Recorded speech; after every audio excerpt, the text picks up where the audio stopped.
Hello, my little beasties. My name is Heather Noriega, and I will be talking today about restoring tales to fit to oneself. I have chosen Maleficent as my character example, and this photo right here of the fan art is actually from the Maleficent movie. It's one of my favorites, so I put it as the introduction piece. According to the article, Restoring the Self, Bending Towards Textual Justice, there are 6 forms regarding restoring, which include time, place, perspective, mode, meta-narrative, and identity. The one I will be spending my majority time is a mesh of all of them called bending. This is a form of restoring using reimaging to portray oneself into the story or to create a new one. The picture on the right is a prime example of gender bending, which means a male was cast as Maleficent to show that men can be taken as jealous and revengeful just as much as women. I also have another example, which is one of my favorite Instagrammers to follow. He's actually also on Musical.ly, which this is where it's from. He does his own hair and makeup. He's totally awesome.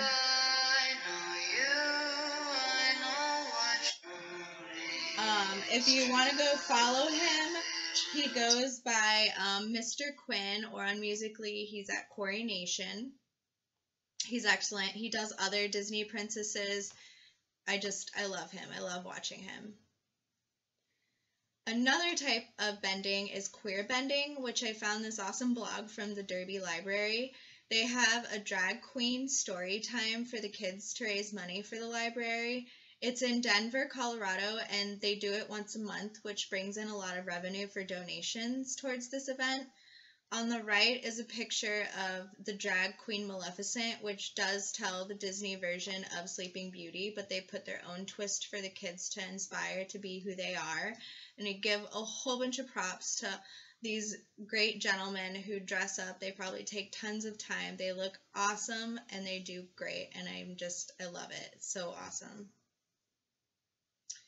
But now that I've talked about my favorite bending, I also want to talk about the original Sleeping Beauty, which was before the Grimm brothers.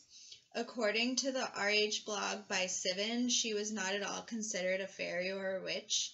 She was married to the king, who actually raped another beautiful woman by the name of Lilith while she was sleeping and impregnated her. The queen was so hurt and soiled with jealousy that she ordered the girl to be burned and killed. And in the end, the king actually pushed the queen into the fire instead of the beauty, and once the evil queen was deceased, he made the beauty his wife and their children his rightful heirs. It's actually quite disturbing. And this is the original picture from that story, so super creepy. It wasn't until the Grimm brothers that the version that Disney remade was born.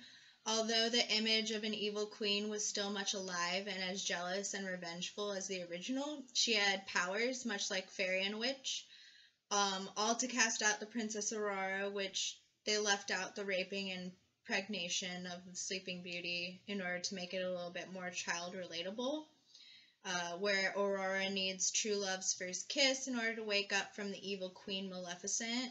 And, of course, how the 3 good fairies raised her by the name Briar Rose for the first 16 years of her life.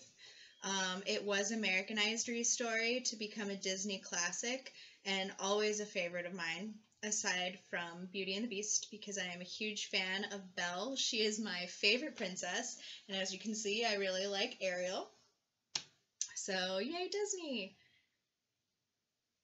And another restoring from the author Serena Valentino, which is actually the book that I read this week. It's called Mistress of All Evil.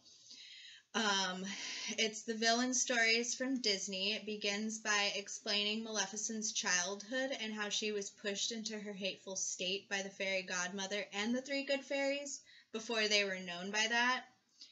They tortured Maleficent in her youth and were very hateful towards her, which kind of created her to be very revengeful. But the twist that they have is the reason to kill Prince Philip and keep Aurora in the dream world was to save Aurora from her own self, since she was born of Maleficent's powers. which makes Aurora Maleficent's daughter. Maleficent was still unsuccessful and died like she did in the classic Sleeping Beauty tale, and Aurora was awakened by true love's first kiss. The twist also was that Circe, the Odd Sister's daughter, binds Aurora's powers so that she will not have the same fate as Maleficent. It was a great read. I absolutely love the front cover of this book. This is actually the 4th book of the series, though, so if you're going to read it in order, because they're awesome, and there's a 5th one coming out soon, so I'm super excited about that. The restoring of the villain can also be told in a happy ending, like in 2014 movie from Disney with Angelina Jolie, Maleficent. It showed her upbringing in the realm of the Moors and how she was the sole protector of the Moors, until one day her so-called friend Stefan ripped off her wings while she was sleeping to become king of the human realm. In the end, she nurtures the young Aurora her whole life and saves her from her own curse that she puts on Aurora by her own true love's kiss, which shows that she actually does have love in her heart. Aurora helps Maleficent get her wings back and becomes crowned in the realm of Moor to live happily ever after with Maleficent, which is the introduction fan art that I had on my introduction page is basically all of that wrapped into one. It's just super exhilarating, great artwork. In conclusion, this process of reshaping narratives to better reflect a diversity of perspectives and experiences is an act of asserting the importance of one's existence in a world that tries to silence subaltern voices, according to the article Restoring the Self, Bending Toward Textual Justice. This said, restoring can be an empowerment to women, to gender roles, and even cultures. It will help with diversity and the understanding for children of different ethnicities and gender roles. I showed some of my favorite fan art as an example. So I put, African American Maleficent. I have her, kind of in relationships with a couple other different villains. I have a queer bending one where she's with Aurora. I put some of her being nurturing towards Aurora, which are definitely some of my favorites. I put another gender bending with a male, but my all-time favorite is the second to the left. This is Maleficent and the human form of Diablo, her raven, in the scene of Starfall. It's actually from a different series. It's called A Court of Thorns and Roses. It is one of my absolute favorite books to read, and I highly recommend going out and reading it. But I thought that these were great examples of the point that I was trying to get across, and I hope this presentation helped explain restoring with an example use of Maleficent. And if there are any questions or comments, please leave them in the box below. And I hope you have a great day. Thank you. Bye-bye.